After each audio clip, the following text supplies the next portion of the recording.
Good morning. Before I call the first case, I want to extend a warm welcome to Professor Donna Nixon and her Introduction to the Law of the United States class from UNC School of Law. Welcome. This class provides an introduction to the American legal system for foreign exchange students. It seems the students this semester are from the Netherlands, so welcome. Our first case this morning is State v. Richardson, and we will hear from the appellant.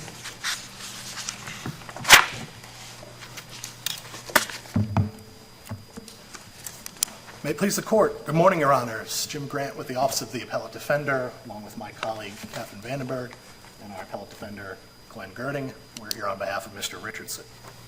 I'd like to reserve 5 minutes of our time for rebuttal, and just to let the Court know, Ms. Vandenberg and I intend to roughly split our time. I'm prepared to discuss Issue 1, which is the statutory recusal issue in the briefing. Ms. Vandenberg will discuss Issues 9 and 10, which are the equal protection jury selection claims, just to kind of level set for the Court. In 1991, a woman was accused of hiring a hitman to murder her husband. The husband was shot 3 times at his front door, but he survived, and the wife was prosecuted for conspiracy to commit murder. And even though 2 of her alleged co-conspirators testified against her, she was ultimately acquitted. Unsurprisingly, that couple eventually divorced, and custody proceedings for their then 2-year-old son proceeded. About 20 years later, that little boy is now a young man, and he stands accused of capital murder in one of the more emotional and highly publicized cases in this state in recent memory. His defense lawyers investigate their client's background and learn about the history of abuse in the home and untreated mental illness, including this incident 20 years earlier where his mother was prosecuted for trying to kill his father. They know they have to interview that district attorney who prosecuted the mother. They don't know exactly what that district attorney will say or what he experienced or what he remembers, but they know that he had all but literally a front row seat to some extreme family dysfunction, the sort of family dysfunction that even in far less extreme circumstances, the United States Supreme Court has said again and again constitutes persuasive mitigating evidence that counsel not only should investigate, but in some circumstances is a constitutional duty to investigate. There's just one problem.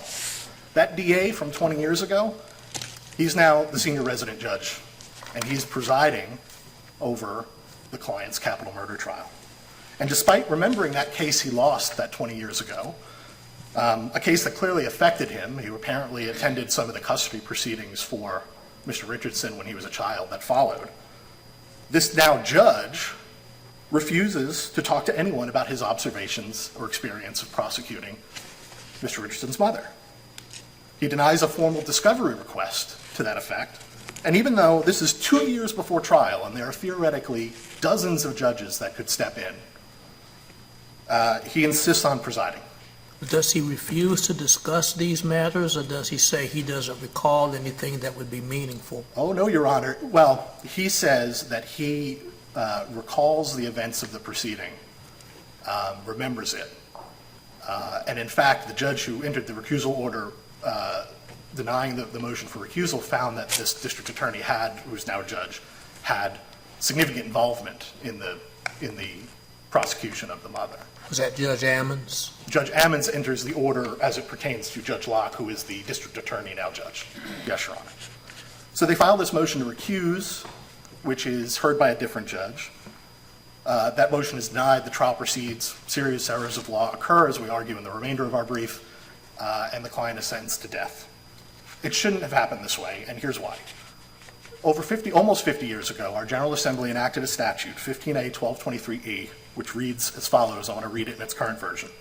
Quote, a judge must disqualify himself from presiding over a criminal trial or proceeding if he is a witness for or against one of the parties.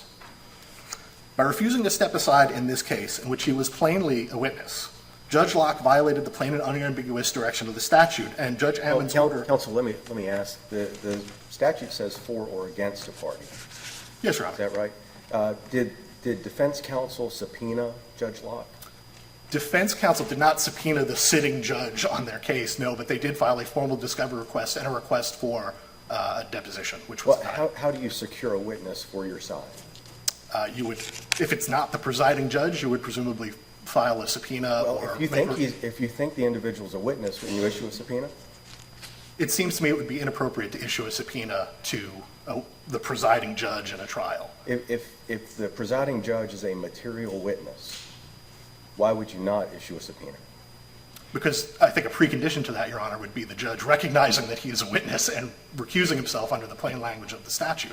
Well, And you meant, okay, go ahead. under the plain language of the statute, it's only if he is a material witness. No, Your Honor, quite the opposite. It is not if he is a material witness I'm under the sorry, statute. that's under the... That's on canon 3. The canon. So our point here, with regards to the statute, is that this court, Judge Ammons, exercising, in hearing it, I think had a misapprehension about this statute. He basically grafts 3 extra textual provisions onto the statute that simply are not there, and in so doing, essentially exercises the legislative authority, rewriting this statute in a way that makes it, in essence, more convenient for everyone involved. He finds, a witness is a witness, which, defined by a dictionary definition or Rule 601 or pick your definition, is simply someone with firsthand knowledge of an event who can testify to that. So what does the preposition then mean, for a party? Just for either party, as a witness who would be called by either party in a criminal proceeding. And again, how can you call a witness for a party if you have not issued a subpoena? Not every witness at a trial requires the issuance of a subpoena, Your Honor. Witnesses can voluntarily attend a proceeding and testify. A subpoena would be necessary for an individual who does not wish to reveal what they know, who is not the presiding. You could also get a material witness order, right? Was there any effort to get a material witness order for Judge Locke? Your Honor, there was a motion for discovery to depose Judge Locke about his knowledge, which was denied. I don't think that there is any support for the idea that as a necessary precondition for invoking the statute, you would have to issue a subpoena to the presiding judge. Was there a request prior to trial that Judge Locke come testify? Yes, Your Honor. Separate apart from the deposition, right? You indicated earlier that you could just ask someone to come. Was there that request made to Judge Locke? Yes, Your Honor. And he refused to talk to the defense and said, I'm not going to recuse and I'm not going to talk about anything that I remember from that event. I mean, I don't Is that a request to depose or obtain information, or is that a request to testify at trial? There was a request, a formal request that he discuss with the defense what his knowledge was. That request was denied. There is a request to perform a deposition on him. That is denied. Then there is a request to recuse him, presumably so that they can then avail themselves of the right to compulsory process that they have and issue a subpoena or make a motion for a deposition or interrogatories or whatever the proper procedure might be. But it's not as if that would have made any difference. I mean, Judge Locke denied this request, and then Judge Ammons then ratified that decision to deny the request. And I don't think the issuance of a subpoena would have changed the outcome of this.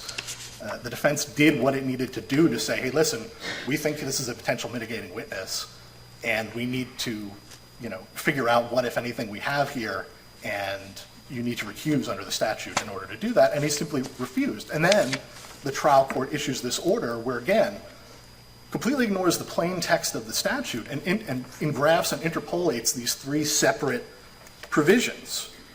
Right? The court found that Judge Locke was not required to recuse because he was not, quote, a material witness. Well, that word material doesn't appear anywhere in this statute. That's Canon 3 talks about material witnesses, but Canon 3 also talks about how Canon 3 is not itself an exhaustive list of grounds for recusal. And we have this statute, which although there's no case law, I would submit there's no case law because any judge who believed he was a potential witness likely would recuse in a case far less serious than this.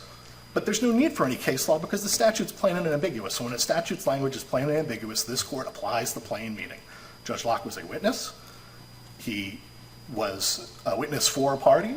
He must recuse per the terms of the statute. There is no requirement that it be material, as Judge Ammons found. There is no argument, there is nothing in the statute about their having to make some sort of proffer that this is more than mere speculation, which again, we would quibble with that characterization. A quick follow-up about that? Oh, yeah, sure. Suppose your defense counsel in a case and you realize, I think this is going south with this judge. Your Honor, we're going to call you as a witness. This, a hyperbolic example. That I assume you'll concede that's not going to work. But It's not going to. Why not? Well, the reason it doesn't work, Your Honor, is because, one, if they were called as the reason why that doesn't work is because in practicality it would never happen. Right, but I need the legal that- reason, which, is there some sort of materiality element, some minimum one, so you couldn't play that kind of gamesmanship? Not per the statute, Your Honor. We've explained in the brief why we don't think that sort of gamesmanship is ever going to manifest itself. This is a extraordinary case. These facts are kind of wild. This is not something that is going to happen routine, and a lawyer who did this sort of judge shopping that you're suggesting, Your Honor, would, quickly alienate both the bench and bar in which he practices and would be facing serious ethics charges, because that would be a completely frivolous request. But would be zealously representing. I don't think Client, your duty to zealously represent your But you client see- extends to doing something Right, but unethical, you Your understand Honor. what I'm getting at. I The understand. real point is there implicit in there some sort of requirement that it be material, or otherwise, these sorts of things could happen? No, Your Honor, and one could make a policy argument for why that would be a good idea to have a material requirement. But this court doesn't make policy, and our courts don't make policy. The General Assembly does, and the General Assembly, in the form of this statute, the words material witness appear all throughout the general statutes. I don't recall if it was in the entire general statutes or just in Chapter 15A. It's like 20-something times. The legislature knows how to do this, and you have a statute that is sort of over and above Canon 3 in terms of what it requires. I think it's a safe assumption that the General Assembly meant what it said when it wrote this. I want to yield the balance of my time, unless there are questions on this issue, to Ms. Vandenberg to give her an opportunity. Thank you.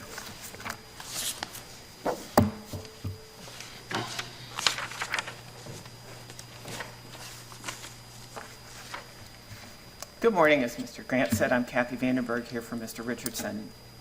Both the JEB and Batson claims involve clear errors in the trial court's application of the prima facie standard, errors that were directly contrary to controlling U.S. law.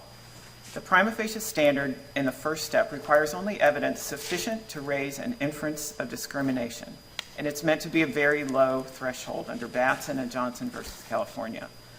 I want to be clear about what discrimination means in this context. It does not mean striking a juror out of hatred or animus. It means striking a juror based on a belief that people of a certain gender or race would be unfavorable to the case. JEB and Batson prohibit strikes based on stereotype characteristics. Equal protection requires that jurors be judged individually. I believe we're going to talk a lot about Batson throughout today, and I want to briefly discuss JEB, which is unique to this case. JEB was only decided in 1994. It talked at length about the history of gender discrimination in this country as part of the context for its ruling, including the fact that women were completely excluded from jurors well into the 20th century. North Carolina didn't approve women jurors until 1947. They were kept off juries on the grounds that they were too fragile and needed to be protected. The JEB opinion noted that the same excuses for keeping women off juries altogether were still being used to support peremptory strikes of individual women. JEB firmly held that it violates equal protection to exclude women based on assumptions that arise from their gender. Turning to the facts here, first on the JEB claim. At the time the prosecutor struck Juror Massey, he had struck 4 of 12 women, or 33%, and 1 of 7 men, or 14%. That's over twice the rate striking men compared to women. A disparate strike pattern alone is sufficient to raise an inference at the prima facie stage. Under Batson itself... Counsel, let me ask you about Juror Massey. She had indicated that she was a Christian, and because of her beliefs, that it was not up to people, essentially, to make the decision to take someone else's life. Is that right? Your Honor, the problem with going into reasons that Ms. Massey could have been struck is that the Supreme Court says we don't consider reasons that a juror might have been struck at the prima facie stage. And when we do consider them, those reasons have to come from the prosecutor at trial and not from subsequent counsel or judges. I'm sorry. So correct me if I'm wrong, but in Hobbs in 2020, this court said that questions and statements of the prosecutor which tend to support or refute an inference of discrimination, support or refute an inference of discrimination are to be considered. That's the questions that are asked, and you're talking about whether prosecutors question certain types of jurors differently than other types of jurors, and that can be a factor, certainly, but that's not discussing the answers that Ms. Massey gave. Well, and Ms. Massey was originally attempted to be struck for cause because of her answers, isn't that correct? I believe that's true, yes. And then once an objection was lodged that cause was perhaps not appropriate, then she was struck peremptorily. And again, that may have been part of the reason for the strike. It may not have been part of the reason for the strike. We don't know unless the prosecutor is asked at step 2 what the reasons were for the strike. Well, she also indicated that she could not give her full attention to the case. Same answer. Okay, but that is another valid reason to strike a juror, isn't it? It might be.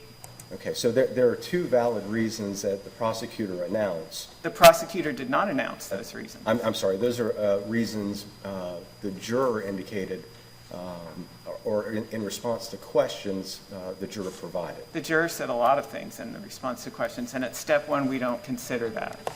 At step 1, can the court consider, in the totality of the circumstances, the responses of a particular juror? I don't believe that well, it's hard to, the totality of How responses can you say not? generally, yeah, but the court cannot create reasons. And the point... The court's not creating a reason if it simply is considering answers that were given. Well, it depends on how the court is using that information. I'd like to talk, because the state got into the Bennett ruling, where Justice Ervin wrote about immediately obvious justifications. And the state used that at length in its brief, and I'd like to... Well, but before you go there, I just want to make sure I understand your position. Do you believe that Hobbs was incorrect when it said questions and statements of the prosecutor which tend to support or refute an inference of discrimination were appropriate to consider at stage 1? Is that an incorrect statement? I think it depends on how you read that. I think the questions that were asked during voir dire and the things that the prosecutor said during the voir dire can be considered by the court. I think reasons that the prosecutor gives afterward to explain the strike are appropriate only for step 2 and beyond. And Hobbs again says, our prior cases have identified a number of factors to consider when determining whether a defendant has made out a prima facie case, which include, right, and include but not limited to. So there are other factors that can be considered. True. Okay, so those other factors are in the totality of the circumstances or the totality of the information in voir dire that have been provided either by prosecutors or by potential jurors. True, except if you're talking about a specific reason. That is step 2, clearly under Batson and every other case that's come after it about Batson and JEB. Well, so is it your contention that the answers provided by Ms. Massey on their face are insufficient for a strike?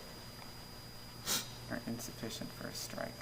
My contention is that at the prima facie stage, you look at the totality of circumstances, that the bar is very low, and that you can look beyond,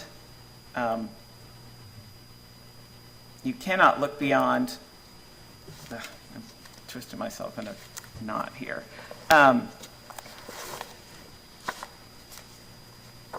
The court at the prima facie stage considers the totality of circumstances. The bar is very low.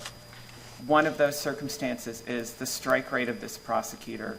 Well, if a juror has fallen asleep during voir dire, why isn't that plain on its face, regardless of race? Well, if it's that plain on its face, the juror would be struck for cause, for one thing. For another thing, there may be some reason that appears immediately obvious to one attorney or judge. That is not the reason for the strike. There could be discrimination along with a reason that sounds legitimate. And if a juror says, I just cannot pay attention during this trial, I'll do my best, Why is that not on its face a valid reason for a strike? That's a valid reason for cause. And if the judge has found there is no cause, then I think you're in the area where you need to hear from the attorney at step 2. That's what Batson says. That's why we have a low bar as a prima facie case, and then we move on to the reasons. It's not a hard thing for a prosecutor to state his reasons, and in fact, I would say it's preferable to do it at the time rather than to wait years later and try and remember what the reasons are. Well, but under Hoffman and Hoffman and Locklear, prosecutors not required to give a reason at stage 1. Correct. That's why you move on from stage 1 to stage 2. Well, I'm arguing the bar should be low enough that we can get to the real analysis. And if the court finds there is no prima facie case that's been made at step 1, we don't consider step 2. I mean, that's Correct. Hoffman and Locklear. Correct. And where did the trial court stop here? Where did the trial? At step 1. Right. We didn't get to step 2. I believe he offered the state an opportunity, but it wasn't taken. I do want to talk about the immediately obvious justification language in Bennett, which I believe is contrary to U.S. Supreme Court framework that it set out in Batson and all the subsequent cases, where even if there is something that seems obvious to someone, that's not enough to avoid getting to step 2. And Justice Urban isn't here to explain himself, but I contend that that part of Bennett is incorrect and it should not be part of the prima facie analysis. How would you articulate step 1? There has to be, considering the totality of circumstances, sufficient evidence to raise an inference of discrimination. And what factors are considered? Well, the main evidence in most of the cases is a strike rate. And in fact, that reminds me to be sure and make the point that in this case, the trial court refused to consider historical information that was offered, which is relevant going back to Batson and even Swain before it. And there's no deference to a trial court's ruling when the trial court didn't follow the rules that were in front of it in the first place. And the total refusal to look at the past strike rate, which informs the current strike rate in this case, clearly was error under Supreme Court law on its own before you even get to the prima facie ruling. When you say, I'm sorry. But you would agree that in the totality of the circumstances, the trial court should consider the answers of the jurors to various questions. Yes, I would agree that. I mean, that's what we're looking at is the voir dire. What the prosecutor said, what the juror responded, what the defense attorney said, how the juror responded. But immediately obvious justification is not accurate. You can't create what the reason would have been that the prosecutor changed his mind. And there's many cases from the United States Supreme Court that say that. We don't know what the prosecutor was thinking, even if it seems obvious to you or to me. Can you clarify one thing about your position? Are you saying that you can't consider it as part of the totality of the circumstances, or that it can be part of the totality of the circumstances, though, at the prima facie Can't consider stage 1? what you're... If there was an answer that's obvious, in what you described as the obvious answer like that, is that something that's part of the totality of the circumstances, or is your view that's off limits entirely in this No, first stage? I think it's part of the circumstances, but deciding what the prosecutor's reason is, it can't be part of the circumstances. It's hard to separate those two, but I believe that is what the Supreme Court says. Speaking of the totality of the circumstances, mathematically, when is the data relevant for the purpose of the analysis, especially when it comes to a threshold of the math to be considered? So I don't think there's a bright line. In this case, in the instant trial, they were on volume 10 of the transcript, they were about a third of the way through jury selection, and there was a substantial number of jurors who had come through. The numbers in this case were about equivalent as those in Bennett. And I don't know if you're also asking about historical data in terms of timing. I'm interested in that. Okay.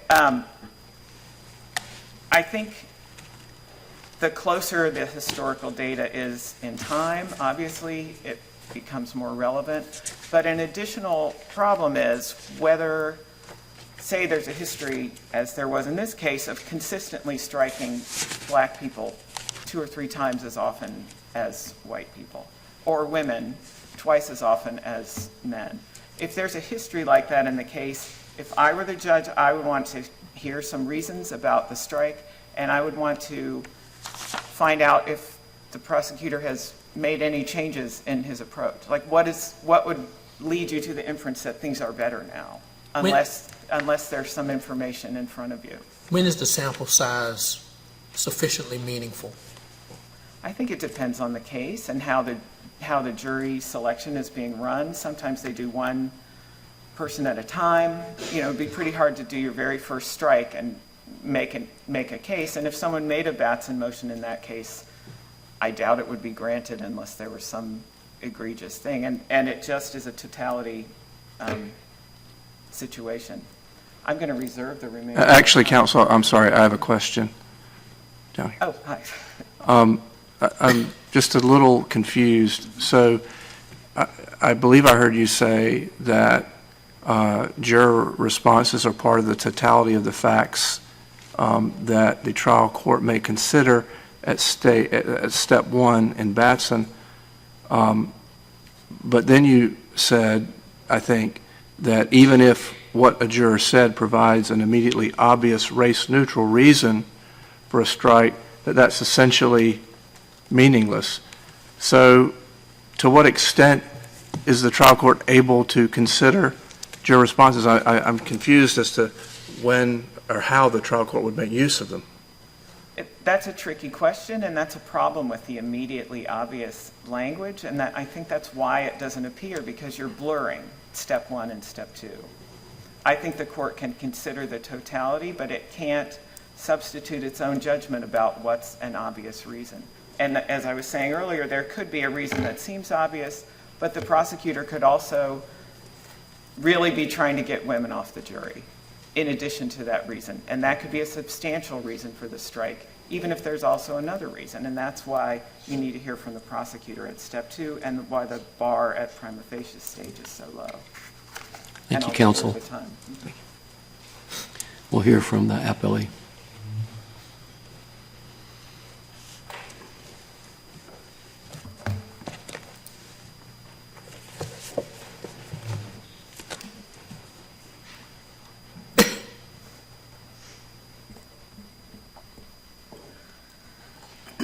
Good morning, Your Honors. May it please the court, my name is Kimberly Callahan, and I'm here today with co-counsel Teresa Postel. We are Special Deputy Attorneys General with the Department of Justice, and together we represent the state. This is likely the most horrific murder and severe torture of a child that has ever been before this court. The evidence at trial showed that for 10 days, 4-year-old Taylor sustained innumerable injuries that cannot be adequately described by words or medical diagnoses, but included tears in the flesh of her face, 66 bite marks all over her body, chunks of skin missing, lacerations that looked like she had been whipped 50 to 100 times. There was copper embedded in her skin. One of her fingernails was removed. Both of her arms were broken. There is extensive evidence of sexual assault and a severe head injury from blunt force trauma. No part of her body was spared, and she was eventually declared brain dead. And even these words today cannot describe the physical, emotional, and sexual abuse that Taylor endured at the hands of the defendant. He received a fair trial, free of prejudicial error, and his convictions and death sentence should be affirmed. For purposes of clarity, I will be addressing the 3 issues that have been raised by defendant's principal argument today. If this court has any questions regarding the other evidentiary issues that were raised at trial. I will do my very best to yield sometimes for my co-counsel so that you can ask her questions if the court is interested. The basis of the motion to recuse Judge Locke was that he was potentially the source of vital information concerning the prosecution of defendant's mother. The motion alleged that he could potentially have a lot of knowledge about the case against defendant's mother. He presumably interacted with the victim, Doug Richardson, his father, and that he could give observations of the defendant's mother throughout the trial. There are several problems with this motion to recuse. And I think it's important to note at the outset that we are talking about not a discretionary decision for a judge or justice to decide they would rather not be on a case, but one that is required, that a judge or justice is required to recuse. Now, in State versus Scott, this court held that both the statute and the canons of judicial conduct are considered in determining whether a judge is required to recuse themselves. Now, that was under a partiality analysis, but the same has to be true here. There is we didn't talk about this much in the principal argument, but there is a presumption against judicial testimony, calling a judge or even a prosecutor to be a witness at a trial. And in State versus Simpson, this court held that if there are other witnesses that can be called that give the same type of information, then the trial court does not err by refusing to allow a party to call a judge or prosecutor as a witness, because the defendant can be protected in other ways, because there are other avenues of information for him to get the information that he is seeking.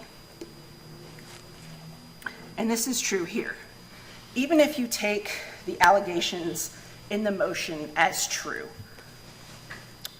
we've talked a lot about the motion for discovery, the motion to compel Judge Locke to do a pretrial deposition or to speak with the defense.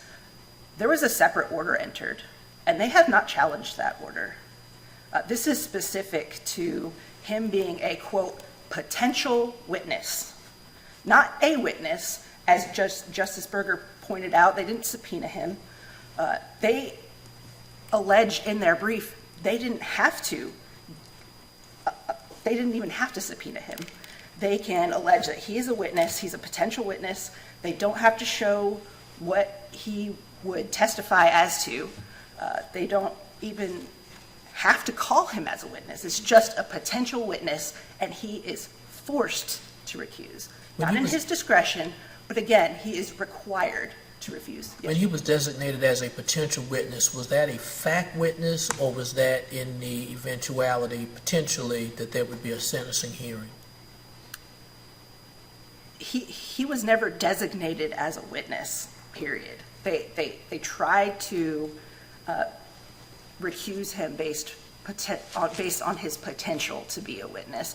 And I think that goes to another part of the argument is, does he actually have relevant information that would be admissible at a capital sentencing hearing? And the answer to that question is no. But Well, how, I'm sorry. I just had one more to fully develop it. Thank you. Was it ever more fully developed in the record that if he was called as a witness, Judge Locke, that he would be in the fact presentation, or whether or not it would be in the eventuality that it would reach sentencing should there have been a finding of guilt? I think, yes, those were the allegations, that he could possibly be a witness as to defendant's family background, which broadly is a category that could possibly be admissible at a capital sentencing hearing. However, under this court's precedent and under Supreme Court of the United States precedent, the conduct of third parties is irrelevant as mitigating evidence in a capital sentencing hearing unless the defendant can somehow present a foundation of how it affected him or her in particular. Yeah, and lastly, for clarification, and thank you, Justice Earls, it was just a matter of trying to determine whether the adjective potential meant potential if it reached a point of sentencing, or potential as in he may have been determined to have been called voluntarily at any point. Your Honor, that's not exactly clear. All I have is the allegations in the moment that he could potentially be a witness, and they wanted to talk to him after they had talked to both defendant's mother and father and various family members. They had gotten a signed waiver from the mother so that they could talk to her attorney. So he was potentially a witness at sentencing, but that doesn't mean, and their allegations in their brief to this court said, well, we don't even have to show that he was going to actually be called. So I'm not exactly sure what they meant, if they were going to actually call him or not, Your Honor. So my question is, going back to your statement that the answer to the question of whether he has relevant information is no. I understand your argument that the only information he could have would be about a third party, and that wouldn't be, so it wouldn't be relevant on those grounds. And I think the defendant would say that the family dynamics that he grew up in, and particularly if this judge had observed custody hearings, he would have information about family dynamics. So I understand that debate. But how does a court determine whether he has relevant, or how does the court determine that his information can't be relevant when he won't say what information he has? And that's a fair point, Your Honor, but we have to go back to what the standard actually is. It is the defendant's burden to show substantial evidence that this judge has, some information that is pertinent to his case. He has to demonstrably demonstrate objectively that this judge has to be called, and there's no other way for his rights to be protected, and that's just simply not the case. But isn't that what they were trying to do by asking him to sit for a deposition so they could learn what he knows? Certainly, Your Honor. And just to be clear of the state's argument here, so that we don't go too far, you would agree that if this judge had previously prosecuted this defendant for some other offense, that would disqualify him from, he could potentially be a witness at the sentencing stage for a number of possible aggravating or mitigating factors, and that it wouldn't be appropriate for him as a witness to serve as the judge in the case. Well, Your Honor, in I would point you to State versus Scott, which is, of course, an older opinion where a judge presided over assault charges on a particular defendant that were eventually dropped, but that did not preclude him from presiding over the same defendant's trial. But the U.S. Supreme Court has weighed in on this issue since then, correct? On that particular issue? On the question of whether or not it satisfies due process for a judge to rule in a case where he served as a prosecutor earlier. In Williams versus Pennsylvania, sure, Yes. Certainly, yes. But that case is markedly distinguishable from this case, where the prosecutor 2 decades ago prosecuted defendant's mother when he was 1 year old, and he didn't even have knowledge of this until he was in high school. Right. And so, But you do agree we have to follow Williams? certainly, but Williams is materially distinguishable from this situation, Your Honor. That would be my argument, yes. Counsel, the state in its brief talks about case law that or discusses a presumption against judicial testimony. I think you would agree that no such presumption is reflected in the language of 15A 1223, right? Right. No, it says, Why should we, and as the defense counsel pointed out, the word material doesn't appear in the statute. Why should we read that presumption against judicial testimony into the statute?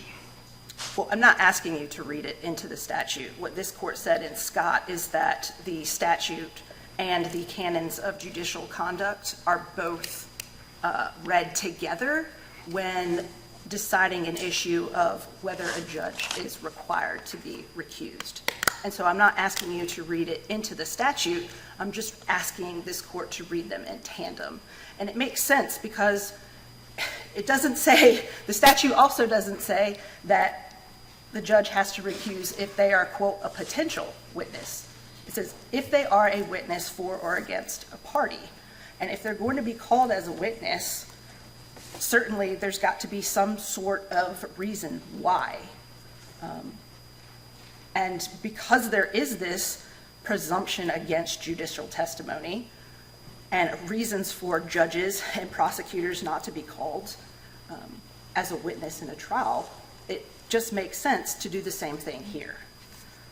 But even if you don't, the defendant's argument still fails because they argue that he doesn't even have to actually be a witness to be required to recuse, and that simply cannot be the law. Thank you.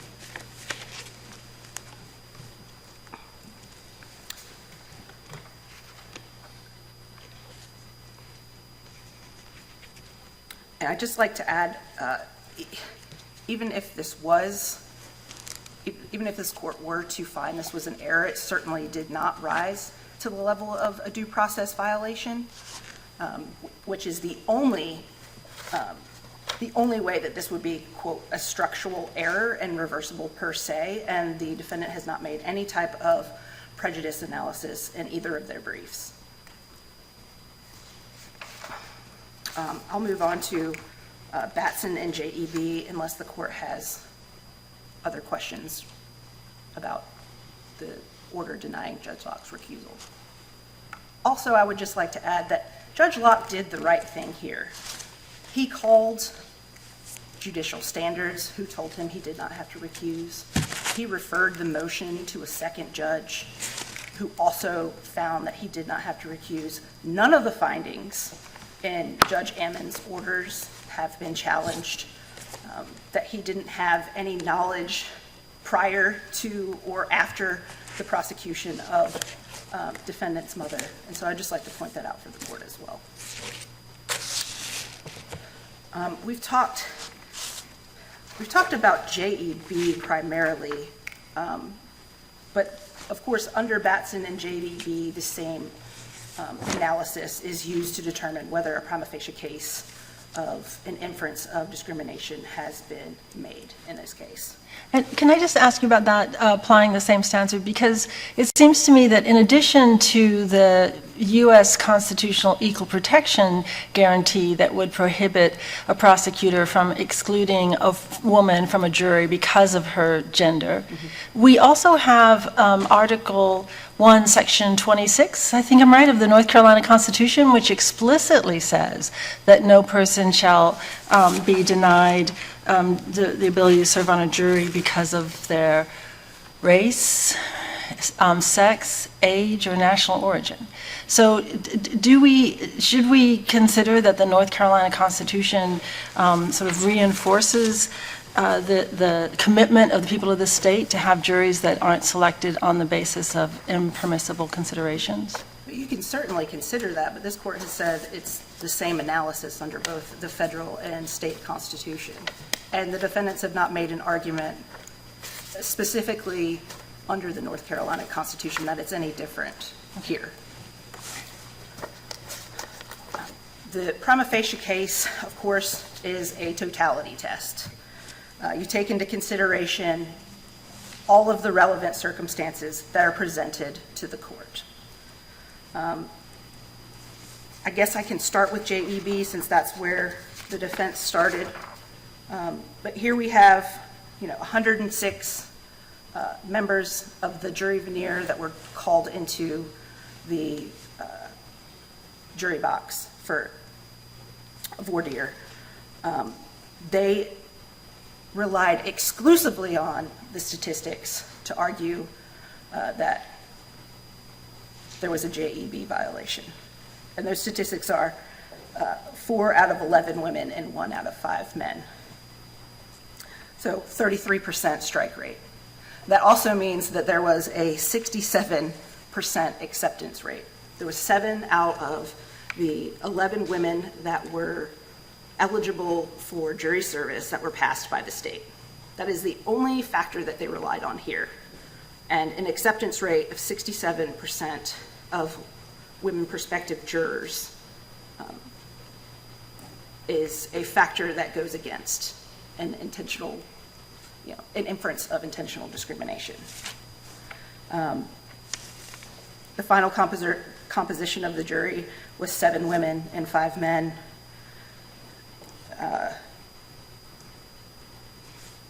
Are the numbers insignificant because of insufficient sample size, or the percentages are not significant enough to be a concern?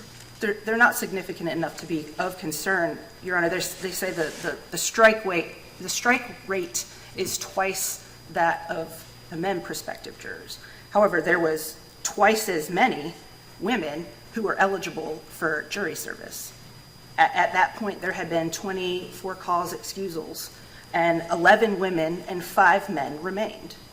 And so there was twice as many women as there were men eligible to be seated on the jury. And so that strike rate is insignificant. There was 7 women that were passed. That's an acceptance rate of 67%. And that simply just does not. That's the only thing that they contended below as to their JEB claim. And that is not a prima facie case of gender discrimination, or even an inference of gender discrimination.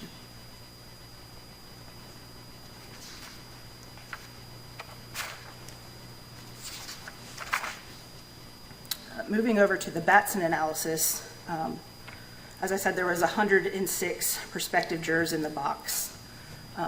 89 were white prospective jurors. There were 12 that were black prospective jurors, 2 Hispanic prospective jurors, 2 that were blank, and 1 that labeled their race as mixed. Cuba Macy was the prospective juror that was challenged under Batson and JEB. She was the 36th juror out of 106, so we were barely a third of the way through jury selection at this point. The state used their 5th peremptory strike on Ms. Macy. They had previously stricken 3 white prospective jurors and 1 black prospective juror, and she was the 2nd. So at the hearing, the defense relied on a strike rate of 66% because the state had stricken 2 of the 3 black prospective jurors that had been put in the box. But again, we were just a third of the way through jury selection. And there were only 12 black prospective jurors that were even put in the jury box. But the state and the defense had no way of knowing. These prospective jurors were put into panels of 20 and were randomly called to individual voir dire. So there was no telling what race or what gender the next juror to come into the box was. And so it's just happenstance that the state struck 2 of the 3 black jurors, or black prospective jurors, and 1 was seated on the jury, Gloria Taylor. The numerical analysis doesn't tell this whole story here, because at the end of the day, the state passed 3 of the 6 eligible black prospective jurors in this case, giving them a rate of 50% acceptance. There was also the only use of a peremptory strike after Ms. Macy against a black prospective juror was further down the road, and a Batson objection was not raised at that point, which gives an inference under this court's ruling in State versus Davis that the state wasn't using their peremptory strikes in a pattern to discriminate against a particular minority.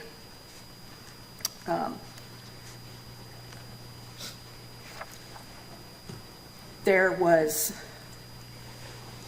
no disparate questioning. The trial court even stated that, the state was kind of stuck to a script for each juror based on their, whether they were male or female or whatever their race was.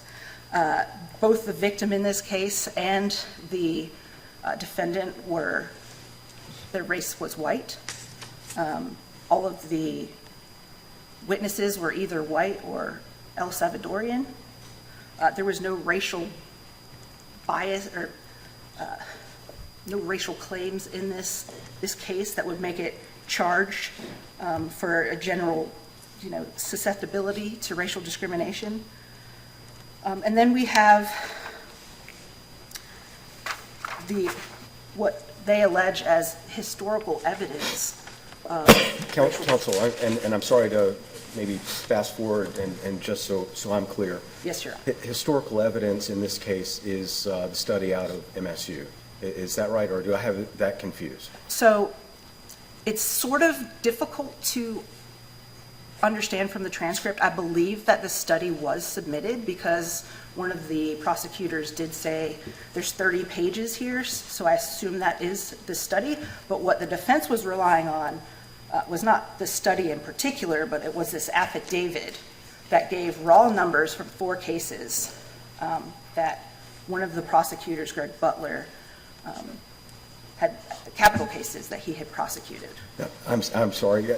And so, again, am I correct that the trial court indicated that with the affidavit, because it wasn't, the state was not allowed to cross-examine or look into the information that was included, that the trial court was not going to consider the affidavit? Do I have that right? That is correct, Your Honor. Yes. There is a very lengthy discussion between both the parties on whether or not the court should consider this information. The defense presented Miller L., which says historical information can be considered. What Miller L. doesn't say is what type of evidence can be considered as alleged historical evidence of racial discrimination. So let me ask you a question that I think is in your brief, but I want to make sure I understand or at least probe this. Given that Batson issues now are basically many trials, should the rules of evidence apply to these many trials? Your Honor, I can't point you to a case that says whether or not rules of evidence apply. I can point you to Rule 1101 of our rules of evidence that say the rules of evidence apply to everything except for these exceptions, and jury selection is not one of them. However, the Supreme Court of the United States has said we're not going to create formal rules. Basically, however the trial court wants to handle a Batson hearing, it's in their discretion. We're not going to create formalistic rules and each individual judges how to handle a Batson hearing. So, application of the rules of evidence would not be error. No, Your Honor. Okay, thank you. No, Your Honor. Counsel, neither side has broached this issue, but before all the time runs out, I just wanted to hear what the state's position would be on this aspect of the statements that were made by the defendant at the hospital concerning the Miranda concerns after he wanted to leave the hospital and was tackled by the nurse, not allowed to leave, and then the defendant made some statements. Is Miranda an issue here? Has there been a violation of Miranda? And perhaps if there has been, is that why you continue to emphasize that there's no prejudicial error as opposed to perhaps the state admitting maybe there was error but that it's not to the level of being prejudicial? I would answer this twofold. First, I do not believe there was a Miranda violation because the actions of Ms. Butler and tackling the defendant cannot be imputed to law enforcement unless she was acting as their agent. And it's very clear from the record that she was acting out of her own, I don't think it would be incorrect to say rage, after seeing this child and the injuries that presumably defendant committed at that point, because he was the one that brought her in there. She did. She said, "You're not going anywhere," and she put him in a room. And then law enforcement showed up. I think if you look at the totality of the circumstances, you have one plainclothes officer, one officer in uniform. They're just there to talk to the defendant. He was the one that brought her into the hospital. Obviously, they had no knowledge of what we all know at this point. The door was open. He wasn't restrained. They simply were asking him open-ended questions about what happened, what's going on here. And really, the only thing in his statement that he said was that he whipped Taylor because she peed and pooped in the bed. Does the utilization of his statements by the prosecution, albeit the nurse was not operating on behalf of law enforcement, in any way elevate this to the potential of being a Miranda violation? Absolutely not, Your Honor. And I'll tell you, because he elicited the same exact statements from his own expert, and she even gave more inculpatory testimony than what he gave to the law enforcement officers when he gave a statement at the hospital. His expert testified that he told her the same thing, that he had whipped Taylor because she peed and pooped in the bed, and he also admitted that he slammed her head up against the door, which was ultimately the cause of her death, the severe brain injury from blunt force trauma. So he elicited the exact same, and the trial court noted that he elicited the same exact testimony that was in his statement. So there is absolutely no way that even if you were to find there was a Miranda violation, which we are not conceding at all at this point, I think based on the totality of the circumstances, that it was a voluntary admission. But even if there was a violation, he elicited the same exact evidence, and there's overwhelming evidence of his guilt in this case, so that any sort of violation of Miranda would be subject to a prejudice analysis, which he would also not be able to show prejudice in that, based on this. I've only got a few seconds left. If there are any other questions, I'd be happy to answer them. Thank you. Thank you, counsel. Rebuttal. Thank you, Your Honors. I want to try to helpfully clear up a little bit of confusion. Batson and JB are essentially frameworks for presentation of evidence. The analytical framework is, how do we evaluate these claims of racial discrimination? Racial discrimination has been unconstitutional well before Batson. Batson is a procedural case.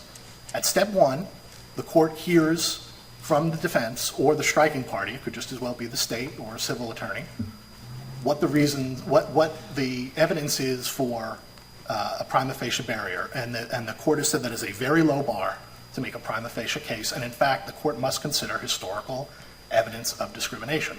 It is then at step two, so the moving party has the burden of production at step one. You then go to step two, at which point the prosecutor has to give his reasons, his subjective reasons for the strike. It is only then at that point that you move to step three and you start talking about the sort of considerations that you were discussing earlier, Justice Berger and Chief Justice Newby, about, well, this person was asleep, this person has got some other undesirable reason why they wouldn't be a juror. We didn't even get to there in this case. So the judge has observed a juror fall asleep. For whatever reason, the judge refuses to strike the juror for cause. Your Honor, Can the judge not take that into account at step one, that he's observed the person fall asleep, he doesn't think it rises to the level of of a for cause, and then there's a challenge. The judge can consider it, Your Honor, but the state, he can only consider it to the extent he is evaluating whether the moving party has met their very low burden under Batson. That's part of the analysis of considering that, Of isn't course, it? I'm agreeing with you, Your Honor. I'm saying that you have to listen to the reasons the defense is given for the prima facie case, and essentially accept them as true along with all of the other circumstances and facts, and then make a determination whether the prima facie case is met. And then at that point, you get into justifications. It is wholly, for something obvious like the person was sleeping, I hope that judge would excuse that juror for cause and not require a party to use a peremptory. But in that circumstance, that would be a situation where, you know, maybe this immediate obvious justification language that Justice Erwin is talking about comes into play, which I agree with Ms. Vandenberg, is not mentioned anywhere in any of the U.S. Supreme Court law.